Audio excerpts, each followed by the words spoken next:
सत श्री अकाल स्टूडेंट्स, स्वागत है आप सब का अपने यूट्यूब के इस चैनल डैल्च लर्निंग पॉइंट के उपर। तो अज इस खास लैक्चर यानी कि मैथ का पहला लैक्चर जोड़ा है तुहाडे सामने लैके जोड़े हाज़र होए हैं आप। सो ये वाला जोड़ा लैक्चर है साडे कोल असी नंबर सिस्टम के उपर असी जोड़े MCQs लैके हाज़र होए हैं। तो एक बेहतरीन MCQs जोड़े तुहाडे सामने असी लैके हाज़र होए हैं। तो उम्मीद करते हैं तुहानूं ये सारा लैक्चर बड़े ध्यान नाल जेकर तुसीं सुनोगे तो बहुत ज़्यादा प्रिपरेशन जी तुहाडी इस एग्ज़ाम के रिलेटिड हो जाएगी। सो आप बिना गल्लां कीते बिना समा ज़ाया किए आप सीधा अपने क्वेश्चनस के उत्ते आने। तो वध तो वध इस वीडियो में शेयर करो ताकि ETT 6635 का पेपर जो भी स्टूडेंट देना चाहते हैं, खासकर जिन्होंने मैथ बहुत घट आता है, तुसीं उन्हां नाल इसनूं साझा कर सकते हो क्योंकि इस दे विच काफ़ी बेसिक्स तो क्वेश्चन ने। तो लास्ट टाइम जिवें ETT 23-64 का पेपर होया सी और उत्थे क्वेश्चनस कॉन्सैप्ट वाइज तो बेसिक चों चक्के गए सी। सो हुण भी क्वेश्चनस जिहड़े असीं बेसिक चों ही चक के और उन्हां नूं करन दी जिहड़ी ओह ट्राई करांगे। सो जिवें आओ आपां इत्थे पहला क्वेश्चन देखते हैं आपां कि एक गैर सिफर परिमेय संख्या अते एक अपरिमेय संख्या का गुणनफल की होएगा। क्योंकि सब तो पहला जेडे स्टूडेंट्स नूं ये नहीं पता कि परिमेय संख्या की हुंदी है, सो परिमेय संख्या की है एक P/Q टाइप की, यानी कि बटे वाली रकम कोई भी होवे। जेकर कोई स्टूडेंट इत्थे अंग्रेजी मीडियम का है, कोई भी रकम जिहड़ी फ्रैक्शन दे विच होवे, हालांकि फ्रैक्शन वाली रकम अपरिमेय भी हो सकती है, पर बटे वाली रकम दे विच अपरिमेय संख्या नूं लभना बहुत ही औखा काम है। आम तौर पर ज़्यादातर जेकर तुसीं देखोगे तुहानूं बटे वाली रकमां दे विच ही जिहड़ी है परिमेय संख्या देखण नूं मिलेगी। पर आपां इत्थे जिहड़ी चीज़ मैं तुहानूं डायरैक्ट दसनी चाहुंदा कि फ्रैक्शन या परिमेय संख्या नूं तुसीं किवें देखना है। कोई बटे वाली रकम होवे P/Q टाइप की, जेकर तो वह पूरी भाग हो जाए, ध्यान नाल समझना इस चीज़ नूं, जेकर वो रकम पूरी भाग हो जाए, यानी कि जिवें मान लो 4/10 लिखा होया है और इसनूं तुसीं हल करोगे तो तुसीं 4 नूं अंदर रखोगे, 10 नूं बाहर। जिहड़ी रकम उपर हुंदी है वो हमेशा अंदर जाएगी। इत्थे असीं 4 नाल भाग नहीं कर सकते, इस करके असीं दशमलव लगावांगे। इत्थे साडे कोल 0 आ जाएगी, फिर असीं 10 चौका 40 करांगे और ये कट्टिया जाएगा, यानी कि यह पूरा भाग हो गया है। चाहे दशमलव लैके भाग होया पर पूरी तरह भाग हो गया, सो इस संख्या नूं परिमेय संख्या बोलिया जाता है। ठीक है जी। तो जेकर कोई संख्या इस तरीके की होवे जिहड़ी पूरी भाग ना भी होवे तां भी साडा काम चल जाता है। जिवें 10/3 होए साडे कोल या 3/10, दोनों विचों कोई भी संख्या होवे साडे कोल, जो मान लो असीं इसनूं हल करते हैं तो असीं 10 नूं अंदर रखांगे, 3 नूं बाहर रखांगे, तो 3 तीए 9, फिर असीं 1 लगावांगे, इत्थे दशमलव लगावांगे, इत्थे 0 आ जाएगी, 3 तीए 9, फिर 1, फिर 3, ये सिलसिला एवें ही चलता रहेगा। तो जेकर कोई संख्या पूरी तरह भाग ना होवे पर रैपीटेशन आनी शुरू हो जाए, ठीक है जी, तुसीं ध्यान नाल समझना कि कोई भी बटे वाली रकम या तो पूरी भाग हो जाए या भाग ना भी होवे तो रिपीट होनी शुरू हो जाए, तो उस चीज़ नूं की बोलिया जाता जी, परिमेय संख्या। तो जेकर कोई संख्या P/Q टाइप की होए, यानी कि बटे वाली कोई रकम होवे और ना तो वह पूरी भाग होवे, ना ही भाग होवे अते ना ही रिपीट होवे, तो उस संख्या नूं बोलिया जाता जी अपरिमेय। तो मैं तुहानूं पहलां ही दस रहा कि बटे वाली रकम विच अपरिमेय संख्या नूं लभ पाना बेहद ही मुश्किल काम है। सो इस करके अपरिमेय संख्यावां जिहड़ियां तुसीं देखोगे आम जिंदगी दे विच, जेकर तुहानूं देखण नूं मिलणगीਆਂ तां इन्हां संख्यावां नूं अपरिमेय बोलिया जाता है। वर्गमूल 2, वर्गमूल 3, वर्गमूल 5, वर्गमूल 7 और वर्गमूल 11, या अंग्रेजी के कुछ अखर ने जिवें पाई हुंदा है, ई हुंदा है, ये सारिਆਂ नूं असीं जिवें आई हो गया, ये सारियां संख्यावां अपरिमेय हुंदियां। तुसीं इन्हां चीज़ां दा स्क्रीनशॉट लै सकदे हो। बहुत ज़्यादा क्वेश्चनस जिहड़े ने तुहानूं इहदे उपर देखण नूं मिल सकदे ने। ये सारियां अपरिमेय संख्यावां ने। ते परिमेय संख्यावां किहड़ियां हुंदियां ने? कोई भी बटे वाली रकम, कोई भी बटे वाली रकम यानी कि फ्रैक्शन वाली कोई भी रकम जेकर तुहानूं दिखदी है वो परिमेय संख्या हुंदी है। ठीक है जी। या कोई भी नंबर, तुसीं कोई भी नंबर, जिवें तुसीं माइनस दे कोई नंबर सोच सकते हो, 0 सोच सकते हो, 1 2 3 4 सोच सकते हो, कोई भी बटे वाली रकम तुसी सोच सकते हो, वो सारियां संख्यावां की होणगीਆਂ परिमेय। सो इत्थे जो पूछा जा रहा, वो पूछ रहे हैं कि एक परिमेय ਅਤੇ अपरिमेय संख्या का गुणनफल की होवेगा। सो अपरिमेय ਅਤੇ परिमेय संख्या का गुणनफल हमेशा ही अपरिमेय ही आएगा। सो इस चीज़ ਨੂੰ ਤੁਸੀਂ याद कर लेना है कि एक परिमेय ਅਤੇ अपरिमेय संख्या का जो गुणनफल है वो हमेशा ही की आएगा, अपरिमेय। ठीक है जी।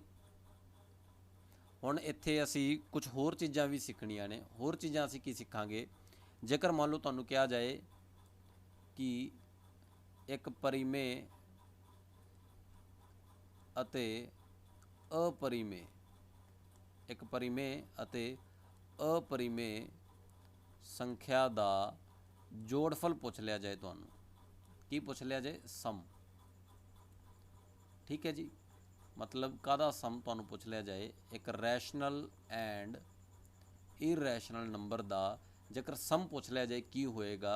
सो वो वाला जो चीज़ है वो रैशनल भी हो सकती है तो इरैशनल भी हो सकती है। यानी कि जेकर एक परिमेय ਅਤੇ अपरिमेय संख्या का जोड़फल तुहानू पुछ लिया गया तो तुसी उदों ऑप्शन दे विच जो लगाना है वो लगाना है रैशनल और इरैशनल, कुछ भी हो सकता है। पर जे वो गुणनफल पूछेगा तो गुणनफल जिहड़ा वो हमेशा ही तुहानू इरैशनल ही मिलेगा, कदे भी रैशनल नहीं मिल सकता। उम्मीद करते हैं कि तुहानू ये सारी चीज़ जिहड़ी वो समझ आ गई होएगी। सो आपां नैक्सट क्वेश्चन ते वधदे हां। नैक्सट क्वेश्चन है जी दूजा, जिस दे विच गल कीती जा रही है कि एक संख्या दे दी उन्होंने सानू और पूछ रहे हैं कि इसका परिमेयकृत रूप की होएगा। यानी कि इंग्लिश दे विच जो लिखिया हुंदा rationalised form of the number. देखो पहली चीज़ तुसी जो ध्यान नाल सीखनी है कि जेकर वर्गमूल के अंदर 2 लिखिया है और इसकी गुणा तुसी वर्गमूल 2 नाल ही दोबारा करवानी है तो उत्तर 2 हुंदा है। जेकर मान लो वर्गमूल 3 की गुणा तुसी वर्गमूल 3 नाल ही करवानी है तो उत्तर हमेशा की होएगा, 3 ही होएगा। मैं उम्मीद करदा तुहानू ये चीज़ जिहड़ी वो समझ आ रही होएगी। कुल मिला के इत्थे की है कि वर्गमूल के अंदर कुछ भी ए लिखिया आ जाए और दूसरे वर्गमूल विच भी ए ही लिखिया आ जाए तो इसका उत्तर जो है वो ए होएगा। पर जेकर इत्थे कोई रकम अलग अलग भी आ जाए, एक जगह च ए आ जाए, एक च बी आ जाए, तो वर्गमूल उवें दा उवें रहिंदा है और रकमां आपस में गुणा हो जांदियां ने। ठीक है जी। समझ लग गई होएगी आप सब नूं। जेकर समझ नहीं लगती तो आप सब कमेंटां दे विच दस सकदे हो, ताकि असी जेकर साडी स्पीड तुहानूं ज़्यादा लग रही है, तुहानूं समझ घट आ रहा है, तो उस चीज़ नूं तुसीं कमेंट दे विच जरूर दस देना है। हुण आ गया है जी परिमेयकृत की होएगा। जिवें इत्थे लिखिया परिमेयकृत रूप लिखो, या लिखिया गया कि रैशनलाइज करो। रैशनलाइज करन दा मतलब की हुंदा है कि तुहानूं कोई भी रकम जो लिखी गई है इत्थे, जिवें 1/√5 जमा √2 यानी कि वर्गमूल 5 जमा वर्गमूल 2 लिखिया गया है। सो इसकी रैशनलाइज फॉर्म की हुंदी है, इसनूं तुसीं गुणा करवाना हुंदा है। गुणा किस नाल करवाना है, यही रकमां नूं तुसीं दोबारा लिखना हुंदा है। वर्गमूल 5 वर्गमूल 2 बटे च भी तुसीं की लिखोगे वर्गमूल 5 ਅਤੇ वर्गमूल 2। ਜਿਹੜਾ निशान इत्थे हुंदा है उसका उल्ट निशान तुसीं इत्थे लगा देना हुंदा है, यानी कि माइनस का उपर और नीचे। हुण देखो असीं उपर और नीचे सेम रकमां लिखियां, यानी कि इन्हां नूं असीं कट सकते हैं, यानी कि इस रकम नूं इत्थे गुणा करवाउण नाल कोई फर्क नहीं पैंदा। सो रैशनलाइज करन दा जो मतलब है वो तुहानूं हुण पता लग गया होएगा। मान लो कल नूं तुहानूं कोई भी संख्या इस तरीके नाल आंदी 1/√2 यानी कि 1/वर्गमूल 2 का तुहानूं कहा जाता कि परिमेयकृत रूप लिखो, तो तुसीं कुछ नहीं करना, उसकी गुणा किस नाल करवा देनी है, √2 ਦੇ ਨਾਲ ही। यानी कि जो संख्या नीचे लिखी हुई सी उसे नाल ही तुसीं उपर और नीचे गुणा करवा देनी। इस चीज़ नूं बोलिया जाता है रैशनलाइज कर देना।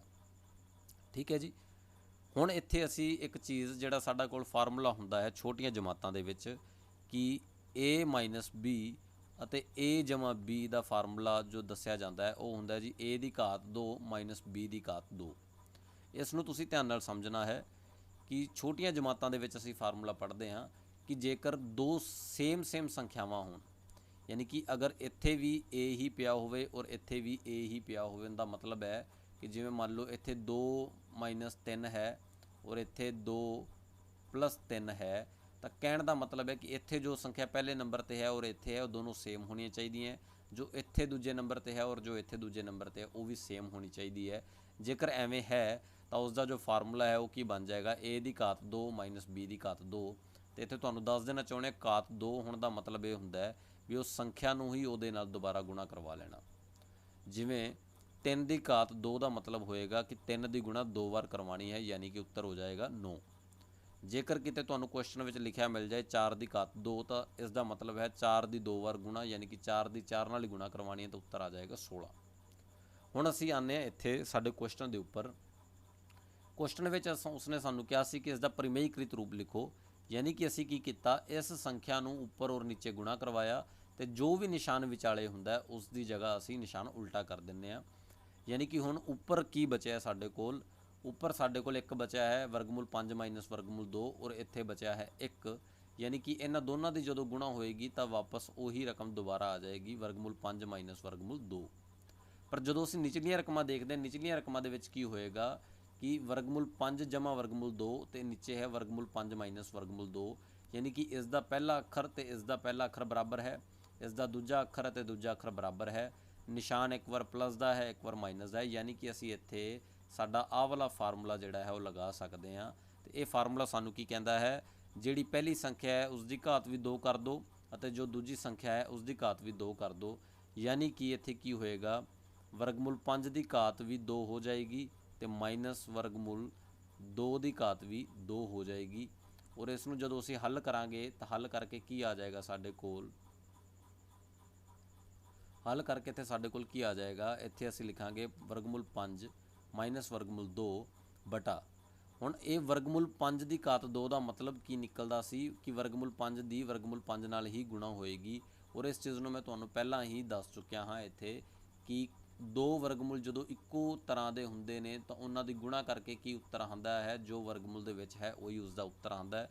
ਯਾਨੀ ਕਿ ਵਰਗਮੂਲ 5 ਦੀ ਘਾਤ 2 ਦਾ ਮਤਲਬ ਕੀ ਨਿਕਲੇਗਾ, 5 ਮਾਈਨਸ ਵਰਗਮੂਲ 2 ਦੀ ਘਾਤ 2 ਦਾ ਮਤਲਬ ਕੀ ਨਿਕਲੇਗਾ, 2, ਤਾਂ ਇਸ ਦਾ ਮਤਲਬ ਜੋ ਉੱਤਰ ਹੈ ਉਹ ਕੀ ਆ ਜਾਏਗਾ, ਵਰਗਮੂਲ 5 ਮਾਈਨਸ ਦੇ ਵਰਗਮੂਲ 2 ਬਟਾ ਕੀ ਆ ਜਾਏਗਾ 3। ਸੋ ਇਸ ਨੂੰ ਤੁਸੀਂ ਦੇਖ ਸਕਦੇ ਹੋ ਕਿ ਓਪਸ਼ਨ ਜਿਹੜੀ 3 ਹੈ, ਵਰਗਮੂਲ 5 ਮਾਈਨਸ ਵਰਗਮੂਲ 2 ਬਟਾ 3। ਸੋ ਇਹ ਜਿਹੜਾ ਸਾਡਾ ਹੈ ਉਹ ਆਨਸਰ ਹੋ ਜਾਏਗਾ। ਮੈਂ ਉਮੀਦ ਕਰਦਾ ਕਿ ਤੁਹਾਨੂੰ ਇਹ ਸਾਰੀ ਚੀਜ਼ ਜਿਹੜੀ ਸਮਝ ਆ ਗਈ ਹੋਏਗੀ। ਜੇਕਰ ਸਮਝ ਨਹੀਂ ਆਈ ਤਾਂ ਤੁਸੀਂ ਵੀਡੀਓ ਨੂੰ ਬੈਕ ਜਾ ਕੇ ਵੀ ਦੇਖ ਸਕਦੇ ਹੋ, ਤੇ ਉਮੀਦ ਕਰਦੇ ਹਾਂ ਕਿ ਤੁਹਾਨੂੰ ਇਹ ਵਾਲਾ ਪ੍ਰਸ਼ਨ ਵੀ ਜਿਹੜਾ ਹੈ ਉਹ ਸਮਝ ਆ ਜਾਏਗਾ। ਤੀਸਰਾ ਪ੍ਰਸ਼ਨ ਹੈ ਜੀ ਸਾਡੇ ਕੋਲ ਕਿ ਦਸ਼ਮਲਵ ਰੂਪ ਕਿਹੋ ਜਿਹਾ ਹੋਏਗਾ। ਦੇਖੋ ਦਸ਼ਮਲਵ ਰੂਪ ਅਸੀਂ ਕਰਨਾ ਸਿੱਖਣਾ ਹੈ। ਸੋ ਦਸ਼ਮਲਵ ਰੂਪ ਅਸੀਂ ਜਿਹੜਾ ਸਿੱਖਦੇ ਹਾਂ, ਅਸੀਂ ਸਭ ਤੋਂ ਪਹਿਲਾਂ ਆਪਣਾ ਪੈਨ ਦਾ ਰੰਗ ਬਦਲ ਲਈਏ। ਦਸ਼ਮਲਵ ਰੂਪ ਕਰਨ ਦਾ ਸੌਖਾ ਜਿਹਾ ਤਰੀਕਾ ਹੁੰਦਾ ਹੈ। ਦੇਖੋ ਜੇਕਰ 35/100 ਲਿਖਿਆ ਹੈ ਤਾਂ ਇਸ ਦੇ ਨੀਚੇ ਜਿੰਨੀਆਂ ਵੀ ਜ਼ੀਰੋਆਂ ਹੋਣਗੀਆਂ ਅਸੀਂ ਉੱਪਰ ਵਾਲੀ ਰਕਮ ਵਿੱਚ ਪਿੱਛੋਂ ਦੀ ਉਨੀਆਂ ਰਕਮਾਂ ਛੱਡ ਕੇ ਦਸ਼ਮਲਵ ਲਗਾ ਦੇਣੀ ਹੈ। ਜੇਕਰ ਇੱਥੇ ਨੀਚੇ 2 ਜ਼ੀਰੋਆਂ ਸੀ ਤਾਂ ਅਸੀਂ 2 ਰਕਮਾਂ ਛੱਡ ਕੇ, ਯਾਨੀ ਕਿ ਇਹ ਪਹਿਲੀ ਰਕਮ ਹੈ, ਇਹ ਦੂਜੀ ਰਕਮ ਹੈ, 2 ਰਕਮਾਂ ਛੱਡ ਕੇ ਇੱਥੇ ਦਸ਼ਮਲਵ ਲਗਾਵਾਂਗੇ ਔਰ ਉਸ ਦੇ ਅੱਗੇ 0 ਲਗਾ ਦਿੰਦੇ ਹਾਂ। ਅਤੇ 0 ਲਗਾਉਣ ਨੂੰ ਕੀ ਮੰਨਿਆ ਜਾਂਦਾ ਹੈ, ਸ਼ਗਨ ਕਰਨਾ ਮੰਨਿਆ ਜਾਂਦਾ ਹੈ, ਯਾਨੀ ਕਿ ਅਸੀਂ ਹਰ ਪ੍ਰਸ਼ਨ ਦੇ ਵਿੱਚ ਸ਼ਗਨ ਕਰਨਾ ਹੀ ਕਰਨਾ ਹੈ। ਠੀਕ ਹੈ ਜੀ। ਸੋ ਇੱਥੇ ਜੋ ਸਾਡਾ ਉੱਤਰ ਹੈ ਉਹ ਹੋ ਜਾਏਗਾ ਆਪਸ਼ਨ ਨੰਬਰ ਸੀ। ਮੰਨ ਲਓ ਇੱਥੇ ਪ੍ਰਸ਼ਨ ਸਾਡੇ ਕੋਲ 35/1000 ਹੁੰਦਾ ਤਾਂ ਅਸੀਂ ਪ੍ਰਸ਼ਨ ਕਿਵੇਂ ਕਰਨਾ ਸੀ, ਅਸੀਂ 35 ਲਿਖਣਾ ਸੀ ਔਰ ਨੀਚੇ ਸਾਡੇ ਕੋਲ 3 ਜ਼ੀਰੋਆਂ ਨੇ, ਯਾਨੀ ਕਿ ਅਸੀਂ 1 ਰਕਮ 2 ਰਕਮ, ਹੁਣ ਤੀਜੀ ਰਕਮ ਜੋ ਹੈ ਸਾਡੇ ਕੋਲ ਨਹੀਂ ਹੈ ਤਾਂ ਅਸੀਂ ਇੱਥੇ ਕੀ ਕਰਾਂਗੇ, 1 ਜ਼ੀਰੋ ਆਪਦੇ ਵੱਲੋਂ ਲਗਾਵਾਂਗੇ। ਹੁਣ ਇਹ 3 ਸੰਖਿਆਵਾਂ ਹੋ ਗਈਆਂ, ਯਾਨੀ ਕਿ ਇੱਥੇ ਦਸ਼ਮਲਵ ਲਗਾਵਾਂਗੇ ਤੇ ਇੱਥੇ 0, ਯਾਨੀ ਕਿ ਉਦੋਂ ਉੱਤਰ ਆ ਹੋ ਜਾਣਾ ਸੀ 0.035। ਠੀਕ ਹੈ ਜੀ। ਸੋ ਉਮੀਦ ਕਰਦੇ ਹਾਂ ਵੀ ਤੁਹਾਨੂੰ ਸਮਝ ਲੱਗ ਗਿਆ ਹੋਵੇਗਾ। ਸੋ ਆਪਾਂ ਹੁਣ ਅਗਲਾ ਪ੍ਰਸ਼ਨ ਜਿਹੜਾ ਉਹ ਕਰਦੇ ਹਾਂ। ਚੌਥਾ ਪ੍ਰਸ਼ਨ ਜਿਹੜਾ ਹੈ ਕਿ 1/7 1/7 ਦੇ ਹਰ ਦਾ ਕੀ ਕਰਨਾ ਹੈ, ਅਸੀਂ ਪਰਿਮੇਯੀਕਰਨ। ਹਰ ਕੀ ਹੁੰਦਾ, ਹਰ ਨੂੰ ਤੁਸੀਂ ਧਿਆਨ ਨਾਲ ਸਮਝਣਾ ਹੈ। ਜਿਵੇਂ ਕਿ P/Q ਦੇ ਵਿੱਚ ਕੀ ਹੁੰਦਾ ਹੈ, ਜਿਹੜਾ P ਹੈ ਉਸ ਨੂੰ ਅੰਸ਼ ਬੋਲਿਆ ਜਾਂਦਾ ਹੈ ਅਤੇ ਜੋ ਨੀਚੇ ਵਾਲਾ ਹੁੰਦਾ ਇਸ ਨੂੰ ਹਰ ਬੋਲਿਆ ਜਾਂਦਾ ਹੈ। ਇਸ ਨੂੰ ਤੁਸੀਂ ਧਿਆਨ ਨਾਲ ਸਮਝਣਾ ਹੈ। ਜਿਵੇਂ ਤੁਸੀਂ ਮੰਨ ਲਓ ਇੱਥੇ 2/3 ਲਿਖਿਆ ਹੈ, ਸੋ ਇਸ ਦੇ ਵਿੱਚ 2 ਕੀ ਹੋਏਗਾ, ਅੰਸ਼ ਹੋਏਗਾ, ਅਤੇ 3 ਕੀ ਹੋਏਗਾ, ਹਰ ਹੋਏਗਾ। ਸੋ ਇੱਥੇ ਇਹਨਾਂ ਨੇ ਕੀ ਕਿਹਾ ਕਿ 1/7 ਦੇ ਹਰ ਦਾ ਪਰਿਮੇਯੀਕਰਨ ਕਰਨਾ ਹੈ।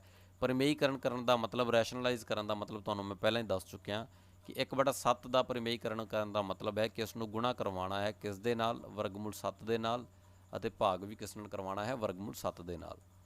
ਹੁਣ ਉੱਪਰ ਵਰਗਮੂਲ 7 ਹੈ, ਨੀਚੇ 1 ਹੈ, ਤਾਂ ਅਸੀਂ ਕੀ ਕਰਾਂਗੇ, ਵਰਗਮੂਲ 7 ਦੇ 1 ਨਾਲ ਗੁਣਾ, ਯਾਨੀ ਕਿ ਵਰਗਮੂਲ 7 ਹੀ ਆਏਗਾ। ਔਰ ਨੀਚੇ ਦੋਨੋਂ ਰਕਮਾਂ ਸੇਮ ਨੇ, ਯਾਨੀ ਕਿ ਵਰਗਮੂਲ 7 ਦੀ ਗੁਣਾ ਵਰਗਮੂਲ 7 ਦੇ ਨਾਲ ਹੋਏਗੀ ਤਾਂ ਕੀ ਹੋ ਜਾਏਗਾ, वर्गमूल 7 बटा वर्गमूल 7 ਦੀ वर्गमूल 7 ਦੇ ਨਾਲ ਗੁਣਾ ਕੀ ਹੋ ਜਾਏਗੀ 7। तो ये साडा जिहड़ा उत्तर हो जाएगा, यानी कि उत्तर जो है साडा वो की हो गया वर्गमूल 7 बटा 7। और डी ऑप्शन भी उही पे है, यानी कि ऑप्शन सी तो ऑप्शन डी की है साडे दोनों ही आंसर हो जाएंगे।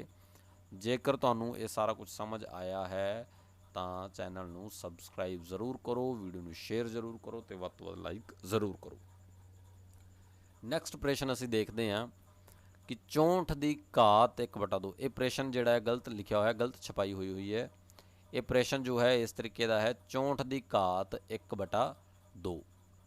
हुण 64 की घात 1/2 का मतलब की निकलता है कि तुसीं 64 की तुसीं ये देखना है।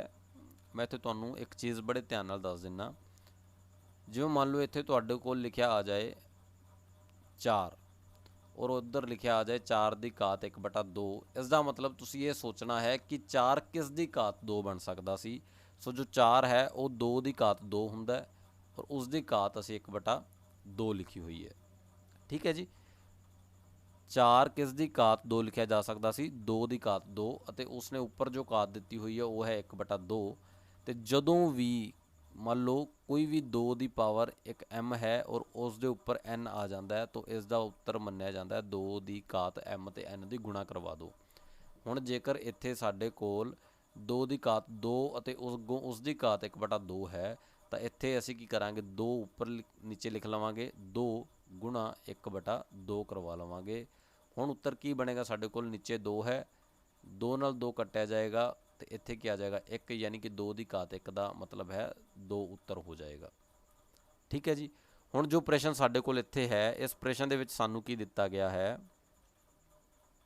इस प्रश्न दे विच सानू दिता गया है कि 64 की घात 1/2, यानी कि असीं ये सोचना है कि 64 किस दी घात 2 हो सकता है। सो 8 की घात 2 64 हुंदा है और इत्थे क्या आ जाएगा जी 1/2। हुण 8 की घात 2 अते आह वाला 1/2 गुणा हो जाएगा, क्योंकि असीं इत्थे पढ़ के हटे हाँ कि किसी भी अखर की घात और उसकी एक होर घात दी हुई तो दोनों घातां गुणा हो जांदियां।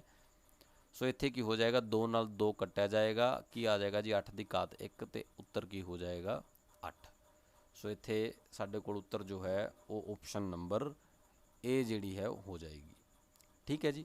जेकर मान लो इस प्रश्न दे विच इस तरीके नाल दिता हुंदा 64 की घात 1/3 तो हुण असीं ये सोचना सी कि जो नंबर विच लिखिया होया है ये वाला नंबर किस दी घात 3 बन सकता है। सो जो 64 है वो 4 की घात 3 हुंदा है अते इत्थे की आ जाएगा 1/3। तो उदों साडा उत्तर की बनेगा 4 की घात 3 गुणा 1/3, 3 नाल 3 कट्टिया जाएगा, 4 की घात 1, यानी कि साडा उत्तर की हो जाएगा 4। ठीक है जी। इस तरीके नाल जिहड़े असीं प्रश्न करने हुंदे है। जेकर तुहानूं ये भी हजे समझ नहीं आया तो असीं इस नूं एक होर तरीके नाल भी कर सकते हैं, ਅਤੇ ਹੋਰ तरीका इसका की होएगा वो आपां तुहानूं इत्थे दसदे हां। जिवें मान लो तुहानूं ये नहीं समझ लग रहा कि ये किस दी घात 2 या किस दी घात 3 बनेगा तो तुसीं कुछ ना करो, उन्हां दे गुणनखंड करने शुरू कर दो। गुणनखंड असीं किवें करदे हां, 64 नूं इस तरीके नाल लिख लवांगे और इत्थे असीं की लिखदे हां कि किहड़े पहाड़े ते 64 जा सकदा है, यानी कि इत्थे लिखांगे 2। 2 दे पहाड़े ते 64 कित्थे आंदा है 32 ते, फिर 2 ते करवावांगे इत्थे आ जाएगा जी 16, क्योंकि 2 दे पहाड़े ते 32 कित्थे आएगा 16 ते, फिर 2 दे पहाड़े ते 16 कित्थे आएगा 8 ते, फिर 2 दे पहाड़े ते 8 कित्थे आएगा 4 ते, फिर 2 दे पहाड़े ते 4 कित्थे आएगा जी 2 ते, फिर 2 दे पहाड़े ते 2 कित्थे आएगा 1 ते, यानी कि गुणनखंड किन्ने आ गए 2 गुणा 2 गुणा 2 गुणा 2 गुणा 2 गुणा 2, यानी कि 2 कितनी बार आया है 6 बार, तो इसकी घात होगी 2 की घात 6। हुण असीं साडे कोल जो प्रश्न सी वो सी 64 की घात 1/2। असीं की कीता 64 नूं किवें लिख लिया 2 की घात 6 उसकी घात 1/2। हुणे असीं कीता सी कि घातां जो ने आपस में गुणा हो जांदियां, यानी कि 2 की घात 6 गुणा 1/2। हुण 2 दे पहाड़े ते असीं 6 कट्टांगे तो 3 आ जाएगा, यानी कि जो बचेगा वो बचेगा 2 की घात 3। तो 2 की घात 3 का मतलब है 2 नूं 3 बार गुणा करवाना है और 2 नूं 3 बार गुणा करवावांगे की आएगा 2 दूनी 4 और 4 दूनी 8, यानी कि उत्तर साडा की आ जाएगा 8। सो इसनूं तुसीं किसी भी तरीके नाल करना चाहो तुसीं कर सकते हो, तो उम्मीद करदा तुहानूं ये भी जिहड़ा समझ आ गया होएगा। हुण है जी 5वां प्रश्न। देखो जी इस निशान नूं ਵਰਗਮੂਲ ਦਾ ਨਿਸ਼ਾਨ ਕਈ ਬੱਚੇ ਕਹਿ ਦਿੰਦੇ ਹੁੰਦੇ ਹੈ, ਜਾਂ ਅਸੀਂ ਵੀ ਪਿਛਲੇ ਪ੍ਰਸ਼ਨਾਂ ਵਿੱਚ ਇਸ ਨੂੰ ਵਰਗਮੂਲ ਕਿਹਾ ਹੋਏਗਾ। ਸੋ ਇਸ ਨਿਸ਼ਾਨ ਨੂੰ ਵਰਗਮੂਲ ਦਾ ਨਿਸ਼ਾਨ ਬੋਲਿਆ ਜਾਂਦਾ ਹੈ। ਠੀਕ ਹੈ ਜੀ। ਪਰ ਜੇਕਰ ਇਸ ਨਿਸ਼ਾਨ ਦੇ ਬਾਹਰ ਤੁਹਾਨੂੰ 3 ਲਿਖਿਆ ਮਿਲ ਜਾਏ, ਜਾਂ ਇਸ ਵਰਗਮੂਲ ਦੇ ਬਾਹਰ ਹੀ ਤੁਹਾਨੂੰ 4 ਲਿਖਿਆ ਮਿਲ ਜਾਏ, ਜਾਂ ਇਸ ਨਿਸ਼ਾਨ ਦੇ ਬਾਹਰ ਤੁਹਾਨੂੰ 5 ਲਿਖਿਆ ਮਿਲ ਜਾਏ, ਜਾਂ ਕੁੱਲ ਮਿਲਾ ਕੇ ਕਹਿਣ ਦਾ ਮਤਲਬ ਕਿ ਬਾਹਰ ਕੁਛ ਵੀ ਲਿਖਿਆ ਮਿਲ ਜਾਏ n, ਤਾਂ ਇਸ ਦਾ ਮਤਲਬ ਇਹ ਹੁੰਦਾ ਹੈ ਕਿ ਅੰਦਰ ਕੋਈ ਵੀ ਸੰਖਿਆ ਜੋ ਲਿਖੀ ਹੋਈ ਸੀ ਕੋਈ ਵੀ ਸੰਖਿਆ ਲਿਖੀ ਹੋਈ ਸੀ, ਤਾਂ ਅਗਰ ਅੰਦਰ ਲਿਖਿਆ ਹੈ ਔਰ ਇੱਥੇ n ਲਿਖਿਆ ਤਾਂ ਇਸ ਦਾ ਮਤਲਬ ਜੋ ਹੈ ਉਹ ਮੰਨਿਆ ਜਾਂਦਾ ਹੈ ਕਿ a ਦੀ ਘਾਤ 1/n। ਇਸ ਨਿਸ਼ਾਨ ਨੂੰ ਅਸੀਂ ਹਟਾ ਕੇ ਬ੍ਰੈਕਟਾਂ ਵਿੱਚ ਬਦਲ ਸਕਦੇ ਹਾਂ। ਜਿਵੇਂ ਅਗਰ ਅਸੀਂ ਇਸ ਨੂੰ ਲਿਖਣਾ ਹੋਏ ਤਾਂ ਅਸੀਂ ਕਿਵੇਂ ਲਿਖਾਂਗੇ, a ਦੀ ਘਾਤ 1/3। ਜੇਕਰ ਅਸੀਂ ਇੱਥੇ ਲਿਖਣਾ ਹੋਏ ਤਾਂ ਇੱਥੇ ਕੀ ਲਿਖਾਂਗੇ, a ਦੀ ਘਾਤ 1/4। ਅਗਰ ਅਸੀਂ ਇੱਥੇ ਲਿਖਣਾ ਹੋਏ ਤਾਂ ਅਸੀਂ ਲਿਖਾਂਗੇ a ਦੀ ਘਾਤ 1/5। ਇਸੇ ਤਰੀਕੇ ਨਾਲ ਕਿ ਜੇਕਰ ਇੱਥੇ m ਲਿਖਿਆ ਆ ਜਾਏ ਔਰ ਅੰਦਰ a ਹੋਵੇ ਤਾਂ ਇਸ ਨੂੰ ਅਸੀਂ ਕਿਵੇਂ ਲਿਖ ਸਕਦੇ ਹਾਂ, a ਦੀ ਘਾਤ 1/m। ਸੋ ਇੱਥੇ ਜੋ ਸਾਡੇ ਕੋਲ ਪ੍ਰਸ਼ਨ ਹੈ, ਪ੍ਰਸ਼ਨ ਦੇ ਵਿੱਚ ਕੀ ਹੈ, 3 ਲਿਖ ਕੇ ਔਰ ਅੰਦਰ ਸਾਨੂੰ 7 ਲਿਖਿਆ ਹੋਇਆ, ਯਾਨੀ ਕਿ ਇਸ ਦਾ ਉੱਤਰ ਕੀ ਹੋਏਗਾ, 7 ਦੀ ਘਾਤ 1/3। ਇਹ ਸਾਡਾ ਉੱਤਰ ਹੋ ਜਾਏਗਾ ਔਰ ਇਹ ਸਾਡੇ ਕੋਲ C ਆਪਸ਼ਨ ਸਾਡਾ। ਉਮੀਦ ਕਰਦੇ ਹਾਂ ਵੀ ਤੁਹਾਨੂੰ ਜਿਹੜਾ ਸਮਝ ਆ ਗਿਆ ਹੋਏਗਾ। ਫਿਰ ਹੈ ਜੀ 7ਵਾਂ ਪ੍ਰਸ਼ਨ ਕਿ ਹੇਠ ਦਿੱਤੇ ਕਥਨਾਂ ਵਿੱਚੋਂ ਕਿਹੜਾ ਸਹੀ ਹੈ। ਦੇਖੋ ਮੈਂ ਤੁਹਾਨੂੰ ਇੱਕ ਪਹਿਲੀ ਚੀਜ਼ ਦੱਸਦਾ ਕਿ ਪੇਪਰ ਵਿੱਚ ਕਈ ਵਾਰ ਸਹੀ ਹੈ, ਸਹੀ ਨਹੀਂ ਹੈ, ਐਵੇਂ ਪੁੱਛਿਆ ਜਾਂਦਾ ਹੈ। ਸੋ ਇਹੋ ਜਿਹੇ ਪ੍ਰਸ਼ਨਾਂ ਨੂੰ ਤੁਸੀਂ ਕਰਨਾ ਕਿਵੇਂ ਹੁੰਦਾ, ਇਸ ਨੂੰ ਧਿਆਨ ਨਾਲ ਦੇਖ ਲਓ। ਤੁਸੀਂ ਕੀ ਕਰਨਾ ਹੈ, ਹਰ ਆਪਸ਼ਨ ਦੇ ਪਿੱਛੇ ਲਿਖਦੇ ਜਾਣਾ ਕਿ ਕੌਣ ਟਰੂ ਹੈ, ਕੌਣ ਫਾਲਸ ਹੈ। ਠੀਕ ਹੈ ਜੀ। ਜੇਕਰ ਤੁਸੀਂ ਐਵੇਂ ਕਰੋਗੇ ਤਾਂ ਤੁਹਾਨੂੰ ਕੋਈ ਵੀ ਦਿੱਕਤ ਨਹੀਂ ਹੋਏਗੀ। ਸਭ ਤੋਂ ਪਹਿਲਾਂ ਅਸੀਂ ਦੇਖ ਲੈਂਦੇ ਹਾਂ ਨੈਚੁਰਲ ਨੰਬਰ ਕੌਣ ਹੁੰਦੇ ਹੈ। ਨੈਚੁਰਲ ਯਾਨੀ ਕਿ ਪ੍ਰਕਿਰਤਿਕ ਸੰਖਿਆਵਾਂ। ਪ੍ਰਕਿਰਤਿਕ ਸੰਖਿਆਵਾਂ ਉਹ ਹੁੰਦੀਆਂ ਜੋ ਪ੍ਰਕਿਰਤਿਕ ਤੌਰ 'ਤੇ ਸਾਡੇ ਮੂੰਹ ਵਿੱਚੋਂ ਨਿਕਲਦੀਆਂ ਰਹਿੰਦੀਆਂ ਨੇ ਜਦੋਂ ਅਸੀਂ ਗਿਣਤੀ ਗਿਣਨੀ ਸ਼ੁਰੂ ਕਰਦੇ ਹਾਂ। ਫਿਰ ਹੈ ਜੀ ਹੋਲ ਨੰਬਰ। ਹੋਲ ਨੰਬਰ ਯਾਨੀ ਕਿ ਪੂਰਨ ਸੰਖਿਆ। ਹੋਲ ਨੰਬਰ ਯਾਨੀ ਕਿ ਪੂਰਨ ਸੰਖਿਆ। ਅਤੇ ਪੂਰਨ ਸੰਖਿਆ ਕੀ ਹੁੰਦੀ ਹੈ, ਸਾਰੀਆਂ ਪ੍ਰਕਿਰਤਿਕ ਸੰਖਿਆਵਾਂ ਅਤੇ ਨਾਲ 0 ਜੁੜ ਜਾਂਦੀ ਹੈ ਤਾਂ ਉਸ ਨੂੰ ਬੋਲਿਆ ਜਾਂਦਾ ਹੈ ਪੂਰਨ ਸੰਖਿਆਵਾਂ ਯਾਨੀ ਕਿ ਹੋਲ ਨੰਬਰ। ਠੀਕ ਹੈ ਜੀ।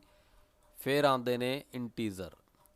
ਇੰਟੀਜ਼ਰ ਜੋ ਨੇ ਉਹ ਹੁੰਦੀਆਂ ਨੇ ਜੀ ਸੰਪੂਰਨ ਸੰਖਿਆਵਾਂ। ਅਤੇ ਸੰਪੂਰਨ ਸੰਖਿਆਵਾਂ ਉਹ ਹੁੰਦੀਆਂ ਜਿਸ ਦੇ ਕੋਲ 0 ਵੀ ਹੋਵੇ, ਪ੍ਰਕਿਰਤਿਕ ਸੰਖਿਆਵਾਂ ਵੀ ਹੋਣ ਯਾਨੀ ਕਿ ਪਲੱਸ ਵਾਲੀਆਂ ਰਕਮਾਂ ਵੀ ਹੋਣ, ਅਤੇ ਮਾਈਨਸ ਵਾਲੀਆਂ ਰਕਮਾਂ ਵੀ ਹੋਣੀਆਂ ਚਾਹੀਦੀਆਂ ਨੇ।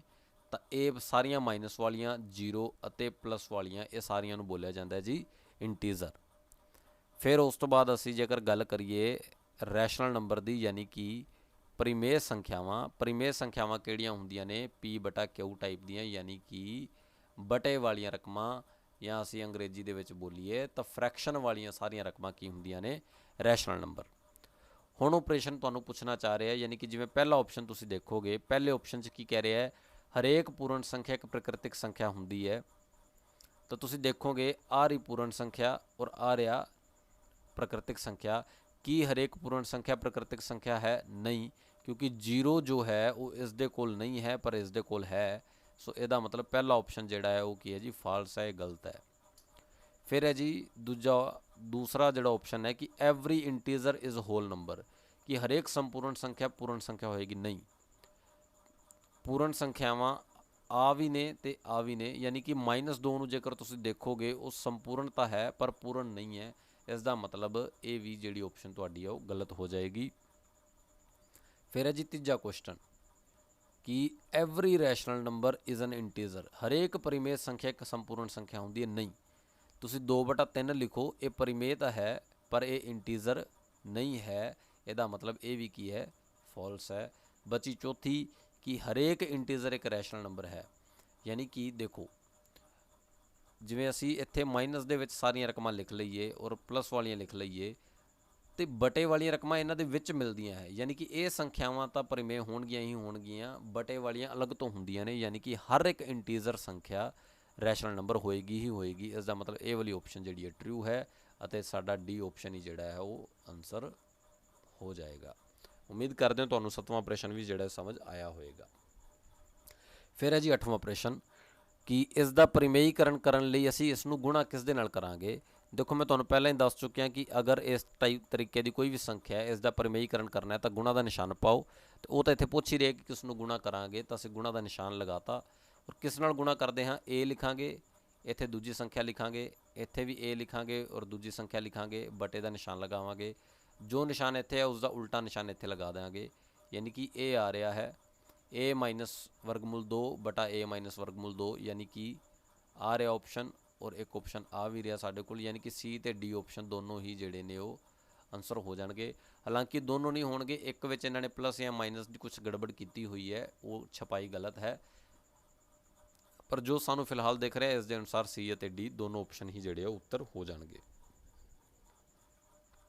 ਹੁਣ ਆ ਗਏ ਜੀ ਅਸੀਂ 9ਵੇਂ ਪ੍ਰਸ਼ਨ ਦੇ ਉੱਪਰ ਕਿ ਵਰਗਮੂਲ 3 ਅਤੇ ਵਰਗਮੂਲ 5 ਦੇ ਵਿਚਕਾਰ ਪਰਿਮੇਯ ਸੰਖਿਆਵਾਂ ਦੀ ਗਿਣਤੀ ਕਿੰਨੀ ਹੈ। ਦੇਖੋ ਕੋਈ ਵੀ ਦੋ ਸੰਖਿਆਵਾਂ ਤੁਸੀਂ ਲੈ ਲਵੋ, ਕੋਈ ਵੀ ਦੋ, ਤਾਂ ਉਹਨਾਂ ਦੇ ਵਿੱਚ ਪਰਿਮੇਯ ਅਤੇ ਅਪਰਿਮੇਯ ਸੰਖਿਆਵਾਂ ਅਣਗਿਣਤ ਹੀ ਹੋਣਗੀਆਂ। ਕਿੰਨੀਆਂ ਹੋਣਗੀਆਂ ਜੀ?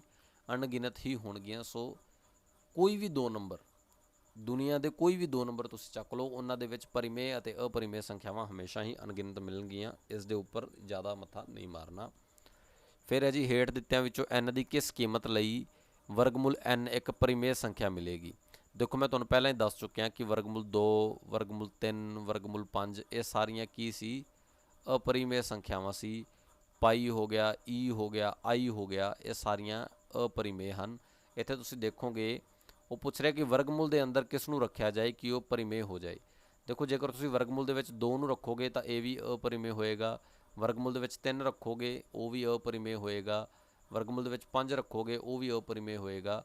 ਤਾਂ ਕੁੱਲ ਮਿਲਾ ਕੇ ਵਰਗਮੂਲ ਦੇ ਵਿੱਚ ਜੇਕਰ ਤੁਸੀਂ 4 ਰੱਖੋਗੇ, ਵਰਗਮੂਲ ਦੇ ਵਿੱਚ ਜੇਕਰ ਤੁਸੀਂ 4 ਰੱਖੋਗੇ ਤਾਂ ਵਰਗਮੂਲ 4 ਕਿਸ ਦੇ ਬਰਾਬਰ ਹੁੰਦਾ? 2, ਯਾਨੀ ਕਿ ਇਹ ਇੱਕ ਪਰਿਮੇਯ ਸੰਖਿਆ ਹੈ। ਇਸ ਦਾ ਮਤਲਬ ਜੋ ਉੱਤਰ ਹੈ ਤੁਹਾਡਾ ਕੀ ਹੋ ਜਾਏਗਾ? B option. ਠੀਕ ਹੈ ਜੀ। ਔਰ ਦੂਜੀ ਚੀਜ਼ ਹੈ ਕਿ ਇਕੱਲਾ ਇਹ ਨਿਸ਼ਾਨ ਆਵੇ ਤਾਂ ਇਸ ਨਿਸ਼ਾਨ ਦਾ ਮਤਲਬ ਅਤੇ ਇਸ ਨਿਸ਼ਾਨ ਦੇ ਬਾਹਰ 2 ਲਿਖਿਆ ਹੈ, ਇਹ ਦੋਨਾਂ ਦਾ ਮਤਲਬ ਸੇਮ ਹੁੰਦਾ ਹੈ। ਤਾਂ ਇਸ ਚੀਜ਼ ਨੂੰ ਅਸੀਂ ਬ੍ਰੈਕਟ ਵਿੱਚ ਲਿਖਣ ਦਾ ਤਰੀਕਾ ਵੀ ਤੁਹਾਨੂੰ ਦੱਸਿਆ ਹੈ ਕਿ ਇਸ ਨੂੰ ਹਟਾ ਕੇ ਅਸੀਂ ਬ੍ਰੈਕਟ ਵਿੱਚ ਲਿਖ ਸਕਦੇ ਹਾਂ ਘਾਤ 1/2, ਯਾਨੀ ਕਿ ਜੇ ਇਸ ਦੇ ਅੰਦਰ ਹੁਣ 4 ਲਿਖਿਆ ਹੈ ਤਾਂ ਇਸ ਦਾ ਮਤਲਬ ਅਸੀਂ ਕੀ ਕੱਢ ਸਕਦੇ ਹਾਂ? ਇੱਥੇ 4 ਔਰ ਬਾਹਰ 2 ਵੀ ਲਗਾ ਸਕਦੇ ਹਾਂ ਅਤੇ 4 ਦੀ ਘਾਤ 1/2। ਤੇ ਹੁਣੇ ਅਸੀਂ ਪਿੱਛੇ ਕਰਕੇ ਆਏ ਸੀ ਕਿ 4 ਨੂੰ 2 ਦੀ ਘਾਤ 2 ਅਤੇ 1/2 ਲਿਖ ਸਕਦੇ ਹਾਂ। ਇਹ ਕੱਟ ਕੇ 1 ਆ ਜਾਏਗਾ, ਯਾਨੀ ਕਿ 2 ਦੀ ਘਾਤ 1, ਇਹ ਆ ਜਾਏਗਾ 2। ਪਰ ਇੱਥੇ ਉਹਨੇ ਇੰਨਾ ਨਹੀਂ ਪੁੱਛਿਆ, ਉਸਨੇ ਇਹੀ ਪੁੱਛਿਆ ਕਿ ਅਸੀਂ ਵਰਗਮੂਲ ਵਿੱਚ ਕੀ ਰੱਖੀਏ ਕਿ ਉਹ ਪਰਿਮੇਯ ਸੰਖਿਆ ਬਣ ਜਾਏ। ਤਾਂ ਵਰਗਮੂਲ ਦੇ ਵਿੱਚ ਸਾਨੂੰ 4 ਨੂੰ ਰੱਖਣਾ ਪਏਗਾ। ਠੀਕ ਹੈ ਜੀ। ਨੈਕਸਟ ਕੁਐਸਚਨ ਅਸੀਂ ਦੇਖਦੇ ਹਾਂ ਕਿ ਜੇਕਰ ਵਰਗਮੂਲ 10 ਨੂੰ ਆ ਲਿਖਿਆ ਜਾ ਸਕਦਾ ਹੈ ਤਾਂ 1/ਵਰਗਮੂਲ 10 ਨੂੰ ਕੀ ਲਿਖਿਆ ਜਾਏਗਾ। ਦੇਖੋ ਇਸ ਨੂੰ ਤੁਸੀਂ ਐਵੇਂ ਨਹੀਂ ਪੜ੍ਹਨਾ, ਕਿਤੇ ਕੁਝ ਬੱਚੇ ਇਸ ਨੂੰ ਇਸ ਤਰੀਕੇ ਨਾਲ ਪੜ੍ਹ ਲੈਣ ਤਾਂ ਇਹ ਤਰੀਕਾ ਕੀ ਹੋਏਗਾ? ਗਲਤ ਹੋਏਗਾ ਔਰ ਤੁਹਾਨੂੰ ਕੋਈ ਵੀ ਆਪਸ਼ਨ ਜਿਹੜੀ ਹੈ ਪੇਪਰ ਵਿੱਚ ਆਪਸ਼ਨ ਨਹੀਂ ਮਿਲ ਪਾਏਗੀ, ਤਾਂ ਤੁਹਾਡਾ ਇਹ ਕੁਐਸਚਨ ਰਹਿ ਜਾਏਗਾ। ਤੁਸੀਂ ਇਹਦੇ ਧਿਆਨ ਨਾਲ ਇਹ ਦੇਖਣਾ ਹੈ ਕਿ ਉਸਨੇ ਸਾਨੂੰ 1/ਵਰਗਮੂਲ 10 ਦਿੱਤਾ ਹੈ, ਅਸੀਂ ਇਸ ਦਾ ਪਰਿਮੇਯੀਕਰਨ ਕਰਾਂਗੇ ਤਾਂ ਪਰਿਮੇਯੀਕਰਨ ਕਰਕੇ ਕੀ ਆ ਜਾਏਗਾ? ਵਰਗਮੂਲ 10/ਵਰਗਮੂਲ 10। ਹੁਣ ਵਰਗਮੂਲ 10 ਦੀ 1 ਨਾਲ ਗੁਣਾ ਹੋਏਗੀ ਤਾਂ ਆਏਗਾ ਵਰਗਮੂਲ 10। ਵਰਗਮੂਲ 10 ਦੀ ਵਰਗਮੂਲ 10 ਨਾਲ ਗੁਣਾ ਹੋਏਗੀ ਤਾਂ ਆਨਸਰ ਆ ਜਾਏਗਾ 10। ਹੁਣ ਵਰਗਮੂਲ 10 ਦਾ ਮੁੱਲ ਉਸਨੇ ਦਿੱਤਾ ਹੋਇਆ ਸਾਨੂੰ ਕਿੰਨਾ? 3.162 ਔਰ ਬਟੇ ਵਿੱਚ ਕੌਣ ਪਿਆ ਹੈ? 10। ਹੁਣ ਨੀਚੇ 1 0 ਹੈ, ਯਾਨੀ ਕਿ ਅਸੀਂ ਇੱਕ ਰਕਮ ਛੱਡ ਕੇ ਦਸ਼ਮਲਵ ਲਗਾਵਾਂਗੇ, ਪਰ ਦਸ਼ਮਲਵ ਇੱਥੇ ਪਹਿਲਾਂ ਹੀ ਹੈ ਤਾਂ ਜਦੋਂ ਦਸ਼ਮਲਵ ਪਹਿਲਾਂ ਹੀ ਹੋਵੇ ਤਾਂ ਦਸ਼ਮਲਵ ਇੱਕ ਰਕਮ ਅੱਗੇ ਖਿਸਕ ਜਾਂਦੀ ਹੈ, ਯਾਨੀ ਕਿ 3162 ਤਾਂ ਹੋਏਗਾ ਹੀ, ਇੱਥੋਂ ਦਸ਼ਮਲਵ ਖਿਸਕ ਕੇ ਇੱਥੇ ਆ ਜਾਏਗੀ ਔਰ ਇੱਥੇ 0 ਲੱਗ ਜਾਏਗੀ, ਯਾਨੀ ਕਿ ਉੱਤਰ ਜਿਹੜਾ ਉਹ ਸਾਡਾ A ਆਪਸ਼ਨ ਹੋ ਜਾਏਗਾ। ਉਮੀਦ ਕਰਦੇ ਹਾਂ ਕਿ ਇਹ ਵੀ ਤੁਹਾਨੂੰ ਜਿਹੜਾ ਸਮਝ ਲੱਗ ਗਿਆ ਹੋਏਗਾ।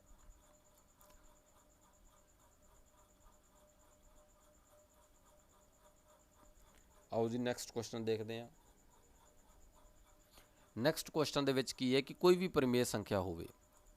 ਦੇਖੋ ਇਹ ਜਿਹੜਾ ਕੁਐਸਚਨ ਹੈ ਇਹ ਬੇਸਿਕਲੀ ਕੁਐਸਚਨ ਨਹੀਂ ਹੈ, ਇਹ ਰੈਸ਼ਨਲ ਨੰਬਰ ਦੀ ਡੈਫੀਨੇਸ਼ਨ ਦੇ ਉੱਪਰ ਕੁਐਸਚਨ ਹੈ, ਜਾਂ ਇਹ ਕਹਿ ਲਓ ਕਿ ਕੋਈ ਵੀ ਫਰੈਕਸ਼ਨ ਨੂੰ ਫਰੈਕਸ਼ਨ ਕਦੋਂ ਕਹਿਣਾ ਹੈ, ਇਹ ਉਸ ਦੀ ਡੈਫੀਨੇਸ਼ਨ ਦੀ ਗੱਲ ਕੀਤੀ ਜਾ ਰਹੀ ਹੈ ਕਿ ਕੀ ਕੰਡੀਸ਼ਨ ਹੁੰਦੀ ਹੈ P/Q ਦੇ ਲਈ। ਅਗਰ ਉਸ ਨੂੰ ਰੈਸ਼ਨਲ ਨੰਬਰ ਕਹਿਣਾ ਹੈ ਤਾਂ ਕੰਡੀਸ਼ਨ ਇਹ ਹੁੰਦੀ ਹੈ ਕਿ ਨੀਚੇ 0 ਨਹੀਂ ਹੋਣਾ ਚਾਹੀਦਾ, ਨੀਚੇ ਵਾਲੀ ਰਕਮ ਜਿਹੜੀ ਉਹ 0 ਨਹੀਂ ਹੋਣੀ ਚਾਹੀਦੀ, ਯਾਨੀ ਕਿ ਆਪਸ਼ਨ A ਜਿਹੜਾ ਹੈ ਉਹ ਤੁਹਾਡਾ ਕੀ ਹੋ ਜਾਏਗੀ? ਆਨਸਰ ਹੋ ਜਾਏਗੀ। ਬਾਕੀ P0 ਹੋ ਸਕਦਾ ਹੈ, ਠੀਕ ਹੈ ਜੀ, P0 ਹੋਏ, P0 ਨਾ ਹੋਵੇ ਤਾਂ ਵੀ ਚੱਲ ਸਕਦਾ ਕੰਮ, P0 ਹੋ ਜਾਏ ਤਾਂ ਵੀ ਚੱਲ ਜਾਏਗਾ, Q0 ਹੋਏਗਾ ਉਦੋਂ ਨਹੀਂ ਕੰਮ ਚੱਲੇਗਾ। ਠੀਕ ਹੈ ਜੀ, Q0 ਨਹੀਂ ਹੋਣਾ ਚਾਹੀਦਾ, ਉਦੋਂ ਕੰਮ ਜਿਹੜਾ ਉਹ ਨਹੀਂ ਚੱਲੇਗਾ। ਬਾਕੀ ਤਿੰਨਾਂ ਚੀਜ਼ਾਂ ਦੇ ਹੁੰਦੇ ਜਿਹੜਾ ਉਹ ਚੀਜ਼ਾਂ ਹੋ ਜਾਂਦੀਆਂ। ਠੀਕ ਹੈ ਜੀ, ਕਿਹੜੀ ਸ਼ਰਤ ਹੈ ਕਿ Q ਜਿਹੜਾ ਹੈ ਉਹ 0 ਨਹੀਂ ਹੋਣਾ ਚਾਹੀਦਾ। ਸੋ ਆਓ ਜੀ ਨੈਕਸਟ ਆਪਾਂ ਦੇਖਦੇ ਹਾਂ। ਹੇਠ ਲਿਖਿਆਂ ਵਿੱਚੋਂ ਅਸੀਂ ਕਿਸ ਨੂੰ ਪਰਿਮੇਯ ਸੰਖਿਆ ਦੇ ਰੂਪ ਵਿੱਚ ਦਰਸਾ ਸਕਦੇ ਹਾਂ, ਯਾਨੀ ਕਿ ਕਿਹਨਾਂ ਨੂੰ ਅਸੀਂ ਰੈਸ਼ਨਲ ਨੰਬਰ ਕਹਿ ਸਕਦੇ ਹਾਂ। ਦੇਖੋ ਇਹ ਇੱਕ ਖਾਨਾ ਹੈ, ਇੱਥੇ ਕੌਣ ਕੌਣ ਲਿਖਿਆ ਹੋਇਆ ਹੈ 1 2 3 4 ਇਸ ਤਰੀਕੇ ਨਾਲ, ਯਾਨੀ ਕਿ ਇੱਥੇ ਨੈਚੁਰਲ ਨੰਬਰ ਪਏ ਨੇ। ਠੀਕ ਹੈ ਜੀ। ਫਿਰ ਉਸ ਤੋਂ ਵੱਡਾ ਅਸੀਂ ਖਾਨਾ ਇੱਕ ਬਣਾਉਂਦੇ ਹਾਂ। ਇਸ ਖਾਨੇ ਵਿੱਚ ਅਸੀਂ ਕੀ ਕਰਦੇ ਹਾਂ, 0 ਨੂੰ ਨਾਲ ਜੋੜ ਲੈਂਦੇ ਹਾਂ। ਇੱਥੇ ਕੀ ਆ ਜਾਏਗਾ ਜੀ 0 1 2 3 4 5, ਅਤੇ ਇਸ ਨੂੰ ਅਸੀਂ ਕੀ ਬੋਲਾਂਗੇ, ਹੋਲ ਨੰਬਰ, ਯਾਨੀ ਕਿ ਪੂਰਨ ਸੰਖਿਆ। ਠੀਕ ਹੈ ਜੀ। ਇਹ ਕੀ ਹੈ, ਪ੍ਰਕਿਰਤਿਕ ਸੰਖਿਆ। ਹੁਣ ਅਸੀਂ ਕੀ ਕੀਤਾ ਕਿ ਅਸੀਂ 0 ਵੀ ਲਿਖ ਲਿਆ, ਪਲੱਸ ਵਾਲੀਆਂ ਵੀ ਲਿਖ ਲਈਆਂ, ਔਰ ਇੱਧਰ ਅਸੀਂ ਮਾਈਨਸ ਵਾਲੀਆਂ ਵੀ ਲਿਖ ਲਈਆਂ, ਤਾਂ ਇਹਨਾਂ ਨੂੰ ਕੀ ਬੋਲਿਆ ਜਾਂਦਾ ਹੈ, ਸੰਪੂਰਨ ਸੰਖਿਆ।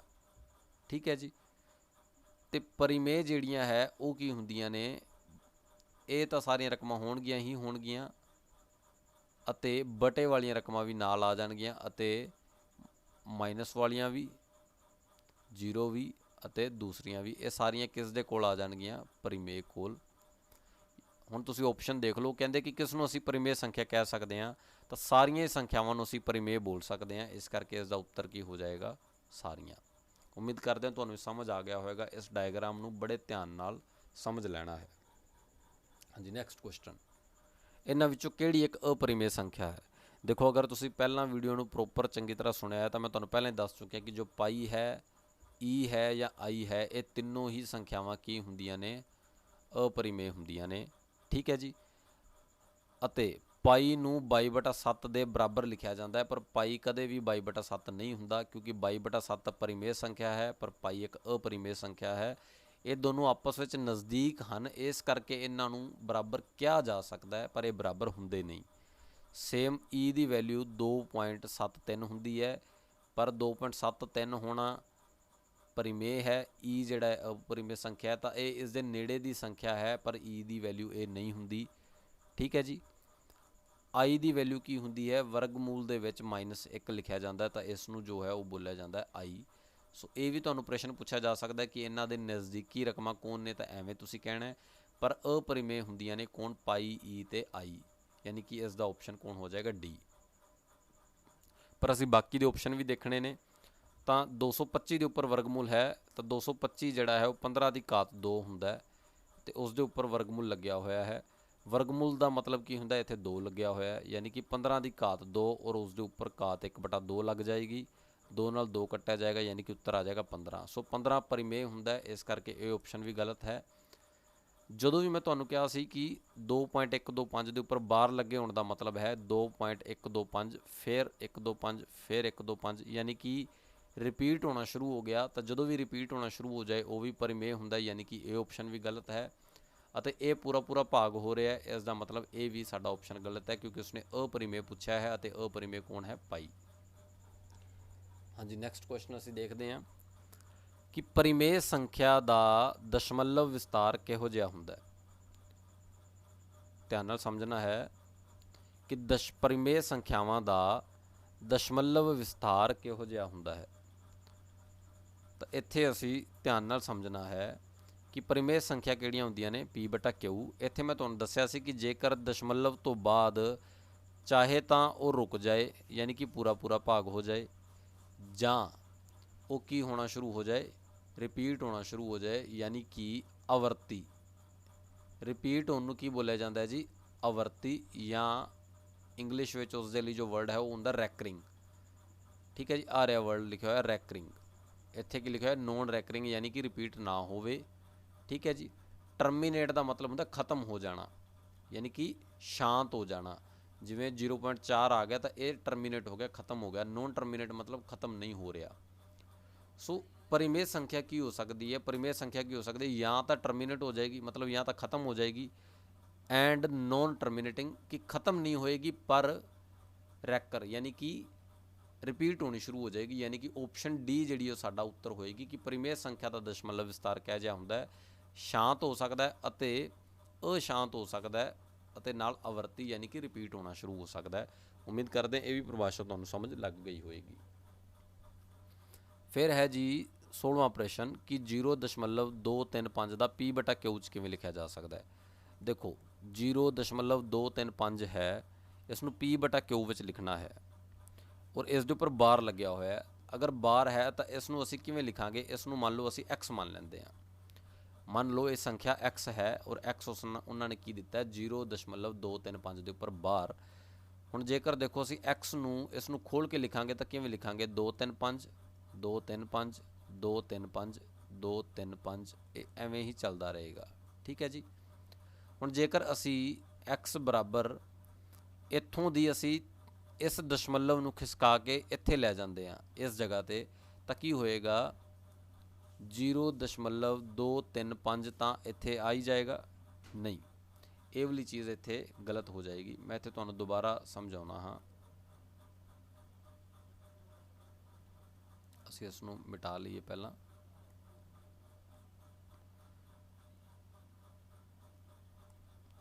ਜੇਕਰ ਅਸੀਂ ਦਸ਼ਮਲਵ ਨੂੰ 3 ਰਕਮਾਂ ਅੱਗੇ ਖਿਸਕਾਵਾਂਗੇ ਤਾਂ ਕੀ ਹੋ ਜਾਏਗਾ, ਇੱਥੇ ਬਚੇਗਾ 235, ਦਸ਼ਮਲਵ ਇੱਥੇ ਆ ਗਈ, ਇੱਥੇ ਹੋ ਜਾਏਗਾ 235, ਫਿਰ 235 ਔਰ ਅਸੀਂ 3 ਰਕਮਾਂ ਅੱਗੇ ਅਗਰ ਦਸ਼ਮਲਵ ਖਿਸਕਾਇਆ ਤਾਂ ਨੀਚੇ ਕਿੰਨੀਆਂ ਆ ਜਾਣਗੀਆਂ 3 ਜ਼ੀਰੋਆਂ। ਠੀਕ ਹੈ ਜੀ। ਤਾਂ ਹੁਣ ਕੀ ਬਣ ਗਿਆ, ਇੱਧਰ ਅਸੀਂ ਤਿਰਛੀ ਗੁਣਾ ਕਰਵਾਵਾਂਗੇ, ਇਹ ਹੋ ਜਾਏਗਾ ਜੀ 1000x ਔਰ ਇਹ ਆ ਜਾਏਗਾ 235.235 ਔਰ ਅਸੀਂ ਇੱਥੇ ਕੀ ਲਗਾ ਦੇਵਾਂਗੇ 12। ਠੀਕ ਹੈ ਜੀ। ਹੁਣ ਜੇਕਰ ਅਸੀਂ ਇਸ ਚੀਜ਼ ਨੂੰ ਸਮਝਣਾ ਹੋਏ ਤਾਂ ਅਸੀਂ ਇਸ ਨੂੰ ਕਿਵੇਂ ਸਮਝਾਂਗੇ, ਇੱਥੇ ਅਸੀਂ ਕੀ ਕਰਾਂਗੇ, ਇਹਦੇ ਵਿੱਚੋਂ ਇਸ ਨੂੰ ਮਾਈਨਸ ਕਰਵਾਵਾਂਗੇ ਤਾਂ ਕੀ ਹੋ ਜਾਏਗਾ 1000x ਮਾਈਨਸ ਦੇ x ਹੋ ਜਾਣਗੇ ਔਰ ਇੱਥੇ ਕੀ ਆ ਜਾਏਗਾ 235.235 ਅਤੇ ਮਾਈਨਸ ਦੇ ਵਿੱਚ ਕੌਣ ਆ ਜਾਏਗਾ ਸਾਡੇ ਕੋਲ 0.235, ਇਸ ਤਰੀਕੇ ਨਾਲ 235 235 ਜਾਂ ਇਸ ਦੇ ਉੱਪਰ ਅਸੀਂ ਬਾਰ ਲਗਾ ਸਕਦੇ ਹਾਂ। ਹੁਣ 1000 ਇਸ ਨੂੰ ਅਸੀਂ ਕੀ ਕੀਤਾ ਹੈ, ਇਸ ਨੂੰ ਅਸੀਂ 1 ਨਾਮ ਦਿੱਤਾ ਹੈ, ਇਸ ਨੂੰ ਅਸੀਂ 2 ਨਾਮ ਦਿੱਤਾ ਹੈ ਅਤੇ 2 ਦੇ ਵਿੱਚੋਂ 1 ਨੂੰ ਮਾਈਨਸ ਕਰਵਾਇਆ ਤਾਂ ਆਹ ਚੀਜ਼ ਸਾਡੇ ਕੋਲ ਬਣ ਕੇ ਆ ਗਈ। ਹੁਣ ਅਸੀਂ 1000 ਵਿੱਚੋਂ ਉਹ ਘਟਾਵਾਂਗੇ ਤਾਂ ਕੀ ਆ ਜਾਏਗਾ 999x ਅਤੇ 235 ਵਿੱਚੋਂ 0 ਜਾਣਗੇ ਤਾਂ ਕੌਣ ਬਚੇਗਾ 235, ਪਰ 235 ਵਿੱਚੋਂ ਇਹ 235 ਦਾ ਬਾਰ ਜਾਏਗਾ, ਉਹ ਕੀ ਆ ਜਾਏਗਾ 0, ਯਾਨੀ ਕਿ 235 ਹੀ ਬਚ ਜਾਏਗਾ। ਸੋ ਹੁਣ ਜੋ ਕੁੱਲ ਮਿਲਾ ਕੇ ਸਾਡੇ ਕੋਲ ਰਕਮ ਆਈ ਹੈ ਉਹ ਆਈ ਹੈ 999x ਬਰਾਬਰ ਦੇ 235 ਔਰ ਜਦੋਂ ਵੀ ਕਿਸੇ ਮੈਥ ਵਾਲੇ ਨੰਬਰ ਦੇ ਨਾਲ x ਲਿਖਿਆ ਜਾਂਦਾ ਹੈ ਤਾਂ ਇਸ ਦਾ ਮਤਲਬ ਹੁੰਦਾ ਹੈ ਕਿ ਦੋਨੋਂ ਰਕਮਾਂ ਗੁਣਾ ਹੋ ਰਹੀਆਂ ਨੇ ਤੇ ਬਰਾਬਰ 235, ਤਾਂ x ਆ ਜਾਏਗਾ ਸਾਡੇ ਕੋਲ 235/999। ਇਹ ਸਾਡੇ ਕੋਲ ਜਿਹੜਾ ਉੱਤਰ ਹੋ ਜਾਏਗਾ ਇਹ ਵਾਲਾ ਆਪਸ਼ਨ। ਉਮੀਦ ਕਰਦੇ ਹਾਂ ਕਿ ਤੁਹਾਨੂੰ ਇਹ ਸਮਝ ਲੱਗ ਗਿਆ ਹੋਵੇਗਾ। ਇਹ ਵਾਲੇ ਪ੍ਰਸ਼ਨ ਆਉਣ ਦੇ ਘੱਟ ਚਾਂਸ ਹੁੰਦੇ ਨੇ, ਇਸ ਕਰਕੇ ਇਹਨਾਂ ਦੇ ਉੱਪਰ ਜ਼ਿਆਦਾ ਸਮਾਂ ਵਿਅਰਥ ਨਹੀਂ ਕਰਨਾ। ਹੁਣ ਅਸੀਂ ਦੇਖਦੇ ਹਾਂ 17ਵਾਂ ਪ੍ਰਸ਼ਨ ਕਿ ਇਹਨਾਂ ਵਿੱਚੋਂ ਕਿਹੜੀ ਸੰਖਿਆ ਇਰਰੈਸ਼ਨਲ ਨੰਬਰ ਹੈ, ਯਾਨੀ ਕਿ ਅਪਰਿਮੇਯ ਸੰਖਿਆ ਹੈ, ਇਹ ਅਸੀਂ ਦੱਸਣਾ ਹੈ। ਦੇਖੋ ਸਭ ਤੋਂ ਪਹਿਲਾਂ ਇੱਥੇ ਵਰਗਮੂਲ 25 ਲਿਖਿਆ ਹੈ ਤਾਂ 25 ਕਿਸ ਦਾ ਵਰਗਮੂਲ ਹੁੰਦਾ ਹੈ 5 ਦਾ, ਕਿਉਂਕਿ 5 ਗੁਣਾ 5 25 ਹੁੰਦਾ ਹੈ। ਸੋ 25 ਦਾ ਵਰਗਮੂਲ ਵੀ ਕੀ ਹੋ ਜਾਏਗਾ 5, ਯਾਨੀ ਕਿ ਇਹ ਤਾਂ ਅਪਰਿਮੇਯ ਸੰਖਿਆ ਨਹੀਂ ਹੈ, ਇਹ ਪਰਿਮੇਯ ਹੈ। ਜਿਵੇਂ ਇੱਥੇ 2 ਵਰਗਮੂਲ 7 ਬਟਾ 7 ਵਰਗਮੂਲ 7 ਲਿਖਿਆ ਤਾਂ ਅਸੀਂ ਵਰਗਮੂਲ 7 ਨਾਲ ਵਰਗਮੂਲ 7 ਕੱਟ ਦਿਆਂਗੇ ਤਾਂ ਇਹ ਆ ਗਿਆ 2/7 ਅਤੇ ਇਹ P ਬਟਾ Q ਦੀ ਸੰਖਿਆ ਹੈ, ਯਾਨੀ ਕਿ ਇਹ ਵੀ ਪਰਿਮੇਯ ਹੈ। ਇਸ ਦਾ ਮਤਲਬ ਇਹ ਵੀ ਆਪਸ਼ਨ ਨਹੀਂ ਹੋ ਸਕਦਾ। ਫਿਰ ਅਸੀਂ ਇਹ ਆਪਸ਼ਨ ਦੇ ਉੱਪਰ ਜੇਕਰ ਆ ਕੇ ਝਾਤੀ ਮਾਰੀਏ, ਹੁਣ ਇਹ ਆਪਸ਼ਨ ਜੋ ਹੈ ਸਾਡੇ ਕੋਲ ਉਹ ਕੀ ਹੈ 3 ਜਮਾ ਵਰਗਮੂਲ 23 ਮਾਈਨਸ ਵਰਗਮੂਲ 23। ਸੋ ਇਹ ਵੀ ਕੱਟੇ ਜਾਣਗੇ, ਇੱਕ ਪਲੱਸ ਦਾ ਇੱਕ ਮਾਈਨਸ ਦਾ, ਸੋ ਇਹ 3 ਆ ਗਿਆ। ਇਸ ਦਾ ਮਤਲਬ ਇਹ ਵੀ ਆਪਸ਼ਨ ਜਿਹੜੀ ਉਹ ਗਲਤ ਹੈ, ਇਹ ਵੀ ਪਰਿਮੇਯ ਹੈ। ਪਰ ਜਿਹੜੀ ਬੀ ਆਪਸ਼ਨ ਹੈ, ਬੀ ਆਪਸ਼ਨ ਵਿੱਚ ਕੀ ਹੋ ਰਿਹਾ ਹੈ, ਪਰਿਮੇਯ ਦੇ ਵਿੱਚੋਂ ਅਪਰਿਮੇਯ ਨੂੰ ਮਾਈਨਸ ਕੀਤਾ ਜਾ ਰਿਹਾ ਤਾਂ ਉਹ ਕੀ ਆਏਗੀ ਅਪਰਿਮੇਯ। ਠੀਕ ਹੈ ਜੀ। ਜੇਕਰ ਤੁਹਾਨੂੰ ਯਾਦ ਹੋਏ ਅਸੀਂ ਪਹਿਲਾ ਪ੍ਰਸ਼ਨ ਹੀ ਕੀਤਾ ਸੀ ਕਿ ਪਰਿਮੇਯ ਅਤੇ ਅਪਰਿਮੇਯ ਦਾ ਜੋੜ ਕੀ ਹੋ ਸਕਦਾ, ਤਾਂ ਉੱਥੇ ਅਸੀਂ ਲਿਖਿਆ ਸੀ ਉਹ ਪਰਿਮੇਯ ਵੀ ਹੋ ਸਕਦਾ ਹੈ ਜਾਂ ਅਪਰਿਮੇਯ ਵੀ ਹੋ ਸਕਦਾ ਹੈ। ਠੀਕ ਹੈ ਜੀ। ਸੋ ਇਹਦੀ ਇਹ ਵਾਲੀ ਆਪਸ਼ਨ ਜਿਹੜੀ ਹੈ ਤੁਹਾਡੇ ਸਾਹਮਣੇ ਹੈ। ਤੋ ਇੱਥੇ ਕੀ ਹੋ ਰਿਹਾ, ਇੱਕ ਪਰਿਮੇਯ ਅਤੇ ਅਪਰਿਮੇਯ ਦਾ ਜੋੜ ਜਿਹੜਾ ਹੈ ਉਹ ਅਪਰਿਮੇਯ ਆ ਰਿਹਾ। ਇੱਥੇ ਕੀ ਸੀ, ਇੱਕ ਅਪਰਿਮੇਯ ਸੰਖਿਆ ਦੇ ਵਿੱਚੋਂ ਅਪਰਿਮੇਯ ਘਟਾਈ ਜਾ ਰਹੀ ਸੀ ਤਾਂ ਉੱਤਰ ਪਰਿਮੇਯ ਆਇਆ ਹੈ। ਇਹ ਪਹਿਲੇ ਆਪਸ਼ਨ ਦੀਆਂ ਉਦਾਹਰਨਾਂ ਵੀ ਨੇ, ਪਰ ਇੱਥੇ ਜਿਹੜਾ ਆਪਸ਼ਨ ਹੈ ਤੁਹਾਡਾ ਬੀ ਜਿਹੜਾ ਉੱਤਰ ਹੋ ਜਾਏਗਾ। ਹੁਣ ਅਸੀਂ ਦੇਖਦੇ ਹਾਂ ਸਾਡਾ 19ਵਾਂ ਪ੍ਰਸ਼ਨ ਕਿ 32 ਦੀ ਘਾਤ 2/5। 32 ਦੀ ਘਾਤ ਕਿੰਨੀ ਹੈ ਜੀ 2/5। ਇੱਥੇ ਜ਼ਿਆਦਾ सोचना नहीं है, क्योंकि तुसी की करना है 32 ਦੇ ਸਿੱਧੇ ਗੁਣਨਖੰਡ ਕਰਨੇ ਨੇ। 32 ਦੇ ਗੁਣਨਖੰਡ ਕਰੋਗੇ ਤਾਂ ਕੀ ਆ ਜਾਏਗਾ ਇੱਥੇ 16, ਫਿਰ 2 ਤੇ ਚਲਾਓਗੇ ਇੱਥੇ ਆ ਜਾਏਗਾ 8, ਫਿਰ 2 ਤੇ ਚਲਾਓਗੇ ਇੱਥੇ ਆ ਜਾਏਗਾ 4, ਫਿਰ 2 ਤੇ ਚਲਾਓਗੇ ਇੱਥੇ ਆ ਜਾਏਗਾ 2, ਫਿਰ 2 ਤੇ ਚਲਾਓਗੇ ਇੱਥੇ ਆ ਜਾਏਗਾ 1। यानी कि 32 ਦੇ ਜੋ ਗੁਣਨਖੰਡ ਹੈ ਉਹ ਕੀ ਆ ਜਾਣਗੇ 2 ਗੁਣਾ 2 ਗੁਣਾ 2 ਗੁਣਾ 2 ਗੁਣਾ 2, ਇਹ ਕੀ ਆ ਜਾਏਗਾ ਜੀ 2 ਦੀ ਘਾਤ 5। 2 ਦੀ ਘਾਤ 5 ਜੇਕਰ ਅਸੀਂ 32 ਨੂੰ ਲਿਖ ਸਕਦੇ ਹਾਂ ਤਾਂ ਅਸੀਂ ਕੀ ਲਿਖਾਂਗੇ 32 ਦੀ ਜਗ੍ਹਾ 2 ਦੀ ਘਾਤ 5 ਅਤੇ ਉੱਪਰ ਕੀ ਆ ਜਾਏਗਾ 2/5। ਅਸੀਂ ਇਹ ਪਹਿਲਾਂ ਹੀ ਪੜ੍ਹ ਕੇ ਹਟੇ ਹਾਂ ਕਿ ਇਹਨਾਂ ਦੋਨਾਂ ਨੂੰ ਅਸੀਂ ਗੁਣਾ ਕਰਵਾ ਸਕਦੇ ਹਾਂ, ਯਾਨੀ ਕਿ 2 ਦੀ ਘਾਤ 5 ਗੁਣਾ 2/5। ਹੁਣ ਜੇਕਰ ਅਸੀਂ ਅਗਲਾ ਸਟੈਪ ਦੇਖੀਏ ਤਾਂ ਅਸੀਂ 5 ਦੇ ਨਾਲ 5 ਕੱਟ ਸਕਦੇ ਹਾਂ, ਤਾਂ ਬਚੇਗਾ ਕੌਣ 2 ਦੀ ਘਾਤ 2 ਅਤੇ 2 ਦੀ ਘਾਤ 2 ਕੀ ਹੁੰਦਾ ਹੈ ਜੀ 4। ਯਾਨੀ ਕਿ ਜਿਹੜੀ ਬੀ ਆਪਸ਼ਨ ਹੈ ਉਹ ਸਾਡੇ ਕੋਲ ਕੀ ਹੋ ਜਾਏਗੀ ਆਨਸਰ ਹੋ ਜਾਏਗੀ। ਉਮੀਦ ਕਰਦੇ ਹਾਂ ਇਹ ਚੀਜ਼ ਤੁਹਾਨੂੰ ਸਮਝ ਆਈ ਹੋਏਗੀ। ਉਸ ਤੋਂ ਬਾਅਦ ਹੈ ਜੀ ਕਿ ਵਰਗਮੂਲ 5 ਇੱਕ ਡੈਸ਼ ਸੰਖਿਆ ਹੈ, ਤਾਂ ਵਰਗਮੂਲ 5 ਇੱਕ ਕਿਹੜੀ ਸੰਖਿਆ ਹੈ ਇਹ ਮੈਂ ਤੁਹਾਨੂੰ ਪਹਿਲਾਂ ਹੀ ਦੱਸ ਕੇ ਹਟਿਆ ਕਿ ਵਰਗਮੂਲ 2 ਵਰਗਮੂਲ 3 ਵਰਗਮੂਲ 5 ਵਰਗਮੂਲ 7 ਵਰਗਮੂਲ 11 ਵਰਗਮੂਲ 13 ਵਰਗਮੂਲ 17 ਵਰਗਮੂਲ 19 ਇਹ ਸਾਰੀਆਂ ਕੀ ਨੇ ਅਪਰਿਮੇय ਸੰਖਿਆਵਾਂ ਨੇ। ਠੀਕ ਹੈ ਜੀ, ਜਾਂ ਇਹ ਕਹਿ ਲਓ ਕਿ ਅਭਾਜ ਸੰਖਿਆ ਦੇ ਉੱਪਰ ਜੇਕਰ ਤੁਸੀਂ ਵਰਗਮੂਲ ਲਗਾ ਦੋਗੇ ਉਹ ਕੀ ਬਣ ਜਾਏਗੀ ਅਪਰਿਮੇय ਸੰਖਿਆ। ਅਤੇ ਅਭਾਜ ਸੰਖਿਆ ਕਿਹੜੀ ਹੁੰਦੀ ਹੈ ਜਿਹੜੀ ਜਾਂ ਤਾਂ 1 ਤੇ ਭਾਗ ਹੋਏ ਜਾਂ ਖੁਦ ਦੇ ਪਹਾੜੇ ਤੇ ਭਾਗ ਹੋਏ, ਉਹ ਵਾਲੀ ਚੀਜ਼ ਹੁੰਦੀ ਹੈ। ਠੀਕ ਹੈ ਜੀ, ਅਭਾਜ ਸੰਖਿਆ ਦੇ ਉੱਪਰ ਜੇਕਰ ਵਰਗਮੂਲ ਲੱਗ ਜਾਏ ਤਾਂ ਉਹ ਅਪਰਿਮੇय ਹੋ ਜਾਂਦੀ ਹੈ। ਸੋ 5 ਜਿਹੜਾ ਹੈ ਉਹ ਇੱਕ ਅਭਾਜ ਸੰਖਿਆ ਹੈ, ਉਸ ਤੇ ਵਰਗਮੂਲ ਲੱਗਿਆ, ਯਾਨੀ ਕਿ ਇਹ ਕਿਹੜੀ ਸੰਖਿਆ ਹੋ ਜਾਏਗੀ ਅਪਰਿਮੇय। ਸੋ ਉਮੀਦ ਕਰਦੇ ਹਾਂ ਵੀ ਤੁਹਾਨੂੰ ਸਮਝ ਲੱਗ ਗਿਆ ਹੋਏਗਾ। ਹੁਣ ਹੈ ਜੀ ਅਗਲਾ ਪ੍ਰਸ਼ਨ 2 ਦੀ ਘਾਤ 4 ਗੁਣਾ 2 ਦੀ ਘਾਤ -7। ਦੇਖੋ ਜੀ ਸਿੰਪਲ ਜੀ ਚੀਜ਼ ਹੈ ਕਿ ਅਗਰ a ਦੀ ਘਾਤ m ਅਤੇ a ਦੀ ਘਾਤ n ਦੋਨੋਂ ਗੁਣਾ ਹੋ ਰਹੇ ਹੋਣ ਤਾਂ ਜੇਕਰ ਨੀਚੇ ਵਾਲੀਆਂ ਰਕਮਾਂ ਸੇਮ ਹੋਣ a ਯਾਨੀ ਕਿ ਉਹਨਾਂ ਦਾ ਆਧਾਰ ਜੇਕਰ ਸੇਮ ਹੋਵੇ, ਬੇਸ ਸੇਮ ਹੋਵੇ ਤਾਂ ਉਹਨੂੰ ਸੇਮ ਰੱਖੀਦਾ ਹੈ, ਉੱਪਰ ਵਾਲੀਆਂ ਜਿਹੜੀਆਂ ਘਾਤਾਂ ਨੇ ਉਹਨਾਂ ਦਾ ਜੋੜ ਹੋ ਜਾਂਦਾ ਹੈ। ਸਮਝ ਲੱਗੀ ਜੀ, ਅਗਰ ਬੇਸ ਸੇਮ ਹੈ ਤਾਂ ਘਾਤਾਂ ਜੁੜ ਜਾਂਦੀਆਂ ਨੇ। ਅਗਰ ਮੰਨ ਲਓ a ਦੀ ਘਾਤ m ਅਤੇ b ਦੀ ਘਾਤ ਵੀ m ਹੋਵੇ, ਯਾਨੀ ਕਿ ਨੀਚੇ ਵਾਲੇ ਅੱਖਰ ਬਰਾਬਰ ਨਾ ਹੋਣ ਪਰ ਘਾਤਾਂ ਬਰਾਬਰ ਹੋਣ, ਤਾਂ ਨੀਚੇ ਵਾਲੇ ਅੱਖਰ ਗੁਣਾ ਹੋ ਜਾਂਦੇ ਨੇ, ਘਾਤ ਬਰਾਬਰ ਸੇਮ ਹੀ ਰਹਿ ਜਾਂਦੀ ਹੈ। ਇਹ ਇਸ ਤਰੀਕੇ ਨਾਲ ਵੀ ਹੋ ਜਾਂਦਾ ਹੈ। ਠੀਕ ਹੈ ਜੀ, ਸੋ ਪਰ ਇੱਥੇ ਜਿਹੜਾ ਸਾਡੇ ਕੋਲ ਕੁਐਸਚਨ ਹੈ ਉਹ ਕਿਸ ਤਰੀਕੇ ਦਾ ਹੈ ਕਿ 2 ਦੀ ਘਾਤ 4 ਗੁਣਾ 2 ਦੀ ਘਾਤ -7, ਯਾਨੀ ਕਿ ਇੱਥੇ ਕੀ ਹੋ ਜਾਏਗਾ 2 ਦੀ ਘਾਤ 4 -7, ਤਾਂ ਇਹ ਕੀ ਹੋ ਜਾਏਗਾ ਜੀ 2 ਦੀ ਘਾਤ -3। ਹੁਣ ਕਿਸੇ ਵੀ ਸੰਖਿਆ ਦੀ ਘਾਤ -3 ਨਹੀਂ ਹੋ ਸਕਦੀ, ਇਸ ਨੂੰ ਅਸੀਂ ਉਲਟਾ ਕਰਕੇ ਲਿਖ ਸਕਦੇ ਹਾਂ ਕਿ 1/2 ਦੀ ਘਾਤ 3, ਤੇ ਇਹ ਕੀ ਹੋ ਜਾਏਗਾ ਜੀ 1/8। ਸੋ ਉਹ ਸਾਡੀ ਜਿਹੜੀ ਆਪਸ਼ਨ ਹੈ ਜੀ ਇਹ ਆਨਸਰ ਹੈ। ਉਮੀਦ ਕਰਦੇ ਹਾਂ ਤੁਹਾਨੂੰ ਇਹ ਵੀ ਜਿਹੜਾ ਸਮਝ ਆ ਗਿਆ ਹੋਏਗਾ। ਤੇ ਅਸੀਂ ਜਾਂਦੇ ਨੈਕਸਟ ਪ੍ਰਸ਼ਨ ਦੇ ਉੱਤੇ। ਨੈਕਸਟ ਜਿਹੜਾ ਸਾਡੇ ਕੋਲ ਪ੍ਰਸ਼ਨ ਨਹੀਂ ਹੈ। ਤੇ ਅੱਜ ਦੀ ਵੀਡੀਓ ਦੇਖਣ ਲਈ ਤੁਹਾਡਾ ਬੇਹੱਦ ਹੀ ਧੰਨਵਾਦ ਹੈ। ਤੇ ਉਮੀਦ ਕਰਦੇ ਹਾਂ ਕਿ ਸਾਰੇ ਕੁਐਸਚਨ ਸਾਰੀ ਹੀ ਚੀਜ਼ਾਂ ਤੁਹਾਨੂੰ ਸਹੀ ਸਮਝ ਆਈਆਂ ਹੋਣਗੀਆਂ। ਜੇਕਰ ਸਹੀ ਸਮਝ ਆਈਆਂ ਨੇ ਤਾਂ ਚੈਨਲ ਨੂੰ ਸਬਸਕ੍ਰਾਈਬ ਜ਼ਰੂਰ ਕਰਨਾ ਹੈ, ਵੀਡੀਓ ਨੂੰ ਸ਼ੇਅਰ ਜ਼ਰੂਰ ਕਰਨਾ ਹੈ ਤੇ ਵੀਡੀਓ ਨੂੰ ਵੱਧ ਤੋਂ ਵੱਧ ਲਾਈਕ ਜ਼ਰੂਰ ਕਰਨਾ ਹੈ। ਕੋਈ ਵੀ ਸੁਜੈਸ਼ਨ ਹੋਏ ਤੁਹਾਡਾ, ਕੋਈ ਵੀ ਸੁਜੈਸ਼ਨ ਜਿਹੜਾ ਹੈ ਤੁਹਾਡਾ ਉਹ ਸਾਨੂੰ ਖਿੜੇ ਮੱਥੇ ਮਨਜ਼ੂਰ ਜਿਹੜਾ ਉਹ ਹੋਏਗਾ। ਸੋ ਉਮੀਦ ਕਰਦੇ ਹਾਂ ਕਿ ਤੁਸੀਂ ਜ਼ਰੂਰ ਕਮੈਂਟ ਕਰੋਗੇ, ਸਾਨੂੰ ਸੁਝਾਅ ਦਿਓਗੇ। ਨੈਕਸਟ ਵੀਡੀਓ ਨਵੇਂ ਕੁਐਸਚਨਸ ਤੇ ਨਵੇਂ MCQs ਲੈ ਕੇ ਤੁਹਾਡੇ ਸਾਹਮਣੇ ਹਾਜ਼ਰ ਹੋਵਾਂਗੇ। ਤਦ ਤੱਕ ਇਹਨਾਂ ਵੀਡੀਓਜ਼ ਨੂੰ ਧਿਆਨ ਨਾਲ ਦੇਖਦੇ ਰਹੋ ਤੇ ਧਿਆਨ ਨਾਲ ਸਮਝਦੇ ਰਹੋ। ਉਮੀਦ ਕਰਦੇ ਹਾਂ ਤੁਹਾਨੂੰ ਸਭ ਕੁਝ ਚੰਗੀ ਤਰ੍ਹਾਂ ਸਮਝ ਜਿਹੜਾ ਉਹ ਆਇਆ ਹੋਏਗਾ। ਧੰਨਵਾਦ, ਥੈਂਕ ਯੂ ਵੈਰੀ ਮਚ।